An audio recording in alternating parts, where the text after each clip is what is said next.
Just going to give these pens a clean behind me. We've got to get the ewes and lambs in. Some of the lambs are starting to show signs of scald and a few lame ewes, so we're just going to run them through the foot bath.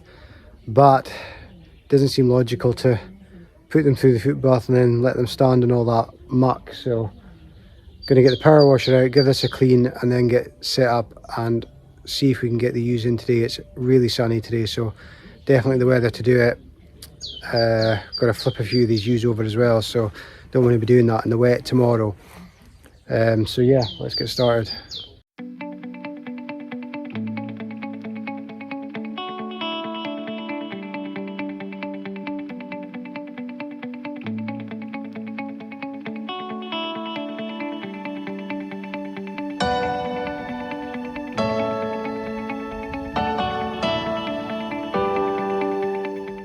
So that's the handling pens all clean. We've got the foot bath round and in place, and we've got the mobile Rappa sheep fangs as well. So we'll just get this set up. These have made a huge difference to us. We got them last year, and before that we were just running the ewes and lambs through the cattle handling system, which was hard work, and it was lambs were getting through the sides, and physically it was hard work and probably more stressful on the sheep as well. So this has really helped us out. The sheep just go straight through it, and we do have the weigh scales for it as well, so closer to the time when we're drafting lambs off, we can weigh them, see what their performance is from birth, and see what we're going to keep in terms of replacement hogs as well. So we'll just get this set up and then we'll get the sheep in.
Just out having a walk through the ewes and lambs we put through the foot bath the other day, and they're all looking a lot better now. There's not one or two lambs still a bit sensitive, but you sometimes get that for a few days after, but look a lot better.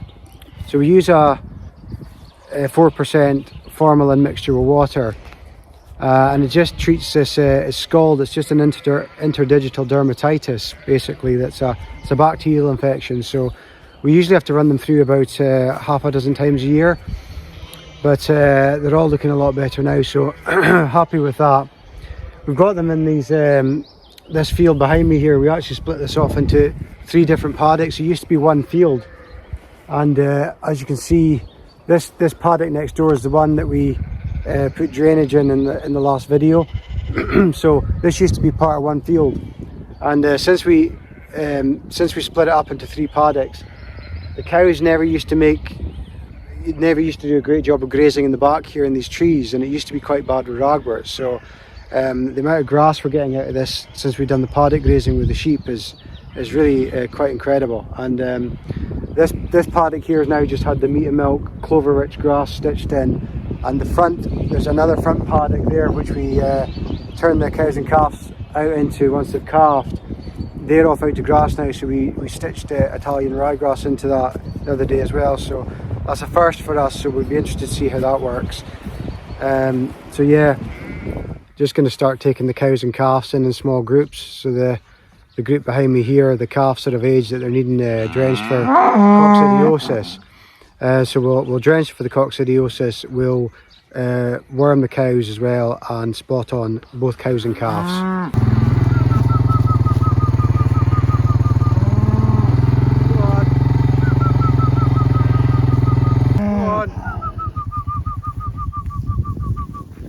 on.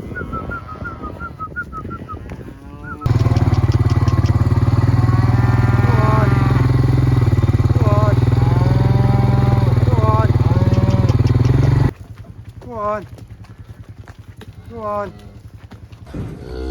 We've got the cows and calves in, we're just away to get started. I prefer working in smaller groups because what I've done is the calves are still quite young, so I've got the cows separated off with their calves in the pens just in case, just to stop the calves getting injured. So the idea is we'll work a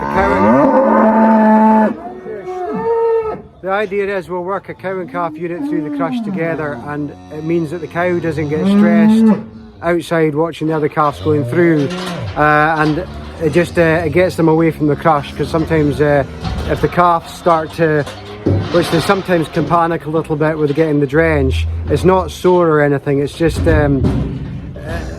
because it's unfamiliar to them, and if they panic then the cows panic and it can become a bit more dangerous. So so the idea is to get the units through together and get them settled outside.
That's this lot done, so we'll get them out to the field.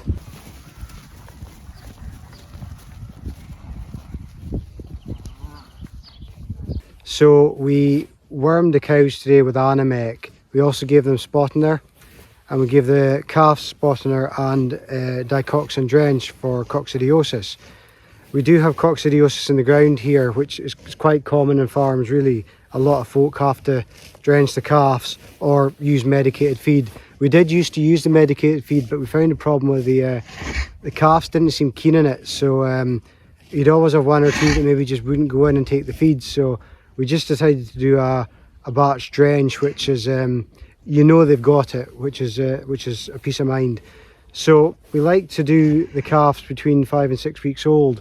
They have to be exposed to grazing the grass for about 10 days to 2 weeks, and obviously they start grazing about 2 weeks old, 2 to 3 weeks old. So we like to do them 5 to 6 weeks old and give them cover.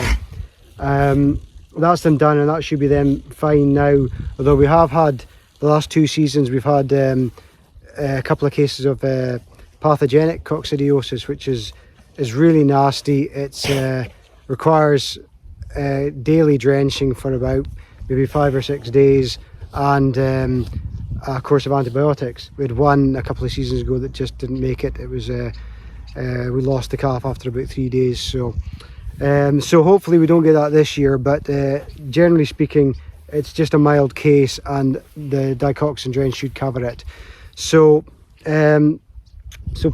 yeah, the calves, cow and calves, we put them through cow and calf units, and definitely keeps them a lot quieter, so they were all pretty settled today. Just a small group to start with, and we'll catch up with the next group hopefully in another couple of weeks once they're of that age that we just like to do them in small batches. So the oldest one today would have been probably about it would have been a bit over the time than when we'd like to do them, but the youngest one would have been about 4 weeks. So you just have to make it work rather than bringing in single cows and calves, which doesn't really suit anybody, I don't think. So So yeah, they're pleased with themselves and out into some nice lush grass now.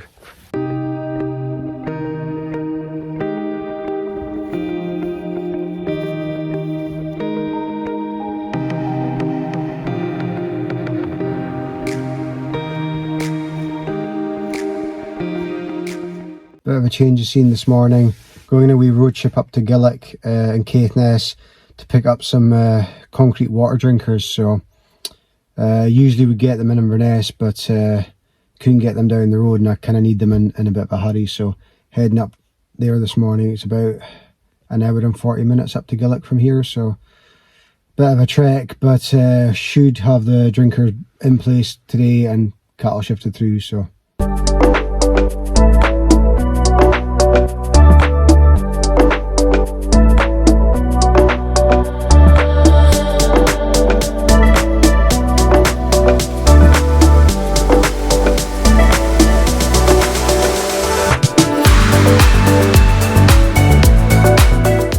So that's the drinker installed now. Really like these concrete moor drinkers. I can't look past them, to be honest. They're heavy, so the cattle don't shift them when they're full of water. They're not that much dearer than the galvanised drinkers, to be honest. For what you're getting, I think it's worth it. And the pipes that come in at the back, they're completely protected, so the cattle can't get in and scratch themselves in the ballcock system and loosen the pipe work. So no, we really like them. So we've just got a few more of these to install, and that'll hopefully be up for the summer.